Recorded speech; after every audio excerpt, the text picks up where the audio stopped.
are bringing you today a few people who've worked in that space who will share insights with us. And we will be starting with no other one than our Aisha Yesufu. She will be talking on advocacy and the need for women to be more demanding in their rights. And we do know how demanding she is, both in her rights and in the rights of women of Nigeria and Black women everywhere in the world. So Aisha Yesufu, if you are here, please come up and let's hear you and your passionate self again. Thank you. Thank you so much for having me. Before I start, I would like to know how many minutes do I have? You have 10 minutes by the agenda. If you need more, but I think that 10 minutes will do. Okay, so the thing is that I want to know exactly what time I have because I have a timer set. I'm going to stop there. So I don't do the, okay, go ahead. So just give me 10 minutes, the exact 10 minutes, 10 minutes. Thank you. Thank you very much, everyone. 10 minutes is not a long time, but I'll try as much as I can because I speak very fast in a way. So it's a pleasure being there. And I'm going to start with something that I heard earlier on, where a question that was asked, where they said, women don't help women. Honestly, the person that sold that lie to women really did us a great damage. Women help women. Women are the ones who are always helping women more. You never hear men say that men don't help men when somebody doesn't get a particular help or something. So this is a lie that has been told to us. It's one of the lies that we need to do away with. The other lie we need to do away with, I'm going to start from the issue of solution, and then we go down to what the problems are and all of that. The other lie that we need to get away is the little voices that were planted in our heads as little girls, and we were told that we cannot achieve certain things, or we cannot be wealthy, or we needed husbands to take care of us, or we cannot be leaders. All of these things, we need to kill them in our heads. Whenever we are trying to do something, they are always there, and it is time we do away with them. To be able to have a voice to make demand, the voice has to come from our houses. I always say the first set of dictators that people come across, especially in Nigeria, are actually parents. You're told you can't have a voice. You're told you can't speak. You're told you're a woman. You're told you as a child, you shouldn't be heard and all of that. And then as you grow on, you're also told as a woman that you can't be heard. You shouldn't do certain things. This damage a lot of people. And this has ensured that many people do not have the voice to be able to make demand. So it's very important for us, first of all, kill those voices that have been planted in your head, and also begin to ensure that the children we have today, what are we doing to ensure they have a level playing field? And that's the way it is supposed to be. So all of this thing about not having a voice, about waiting for somebody, it has to go. So unlearn, repack, and keep going. First thing, to be able to have a voice, you need to know yourself. You need to know who you are. You need to accept yourself. You need to be at peace with yourself and do not seek validation from anybody. Know that your truth and stay with your truth and keep going. It's very important. Knowledge is important. Education is important, beyond education, because we have a lot of people who are actually educated, but who are not, who went to school, but they got the certificate and they left the education in school. So it's very important to get that education, to get that knowledge, so that no matter any time that you open your voice, even when they try to shut your voice down, they know that there's something that is coming out of there. So that's very important. Loving yourself is something that is very important. And as I said earlier, do not wait for validation, and be ready to be insulted. Whatever insult that they give to you, it will not change your height, it will not change your complexion, it will not even change your size. I say to people, if only the insult they give me will make me slim, I won't be going to gym. I was in the gym for 3 hours earlier today. At least I would chill, and then the insult be slimming me down. So forget about it. They're going to call you names. Most times you find out that we don't want to be called names. So like, okay, because we're brought up to be, good child and all of that, drop all of those. They will call you crazy. They will call you mad. They will call you a prostitute. They will call you all sorts of things. Accept it and move on. Focus on the truth that you're bringing out there and ensure that it's heard. When I heard Sam Amadi talking about wealth creation, I said that's everything. Financial independence is important. Our mothers, let's not make the mistake that our mothers did. Our mothers were earners. They're entrepreneurs. Women are working in this country. They are earning so much. But guess what? The problem comes to when it is about financial literacy, understanding how to make that money grow. Many people that got to ended up in university, and I'm one of them, were able to go to school and able to go to university because their mothers were working, their mothers were doing all of those things. Our mothers will buy, so they will do something and then they'll be lying to us and say, oh, it's your father that did it, because there was this shame that was attached to a woman doing something. Throw those shame away. It is time for us to begin to acquire wealth the way it should be, acquire properties, invest in a passive income yielding investment, invest in investments that we appreciate over time, grow your wealth. Instead of buying wrappers, instead of doing competition and buying Ashobi and all of that, buy wealth, buy properties, buy lands, let them grow and appreciate. So that at the end of the day, when our fathers are giving their sons land, our mothers too can also give us land. And then we too, we can also give our own daughters land. We're not waiting for only fathers to have land. And then we have this, those who land this competition. Honestly, in my life, I have never, ever bought Hollandis. I hate it. God, I'm not trying to demarket them. It's beautiful. They have amazing designs and all of that. But I saw the way our mothers wasted everything they had competing on getting those Hollandis, opener, back of fish, blah, blah, blah. You all know those things. And I sometimes think, if they had spent those monies on buying lands and properties, imagine how wealthy they would be. You will have a voice when you have that wealth and you can bring something to the table. Never, ever wait for anyone to give you permission to be at the table. Be the one, have your voice and keep speaking. If they don't give you permission at the table, create your own table.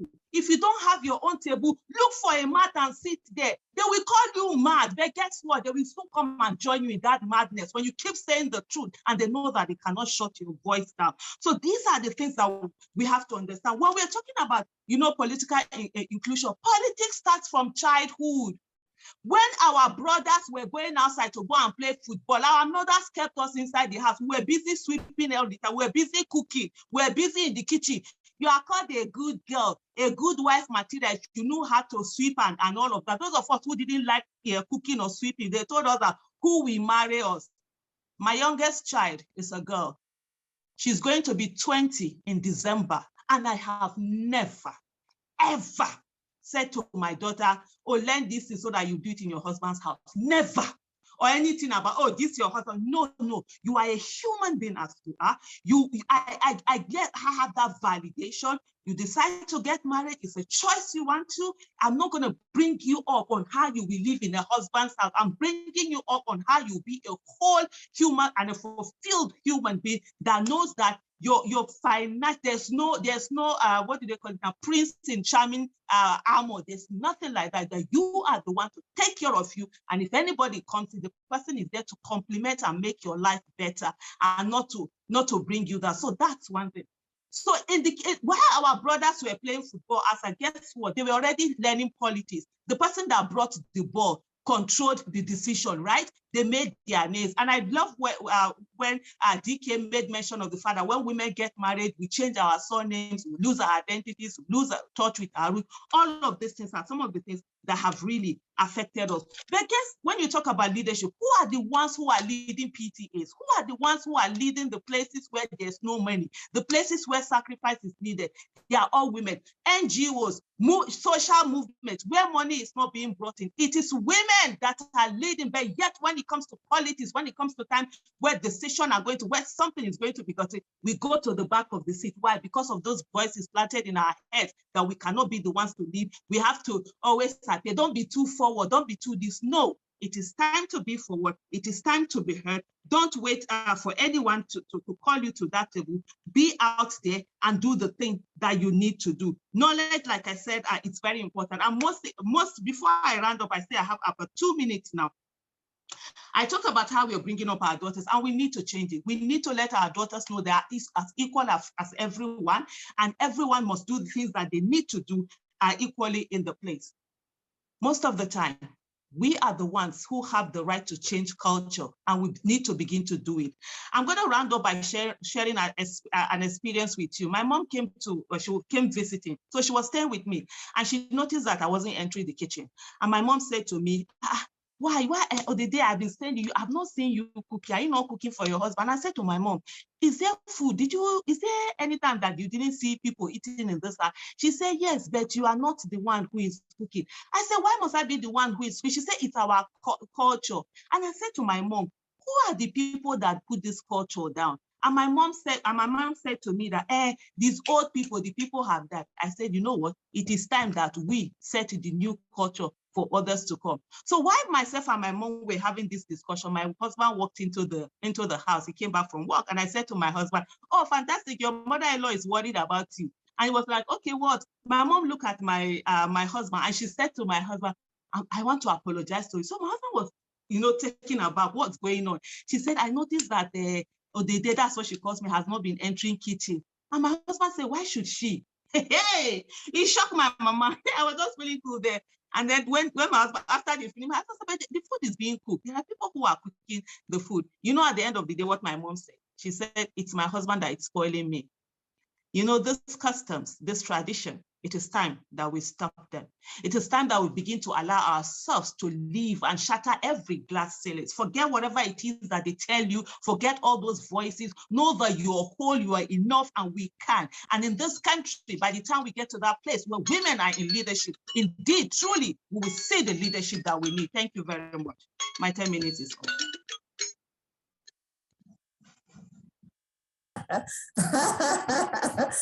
I see the clap is amazing. Please drop the clap in the chat room so she can see the claps coming up. Aisha, you do know that we love to listen to you. Nigeria loves to listen to you. You represent us very well. We are always excited and delighted because you're like a compass for today and tomorrow's women. Just a sense of what Aisha has shared with us today. She has said to us, and I totally love your starting point. It says, kill the idea of women don't help women. Women lift women up, uphold them. Men don't go around whining when they don't get what they want, but women would leave the big issue and keep talking helping women.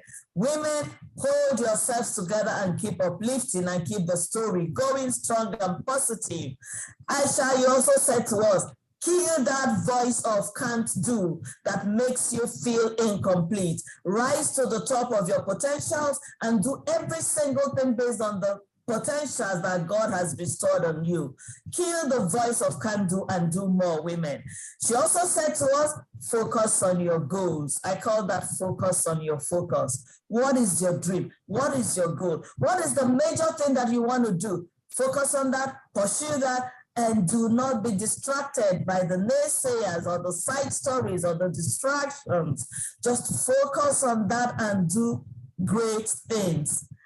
Again, she said to us that financial independence is the biggest thing for women.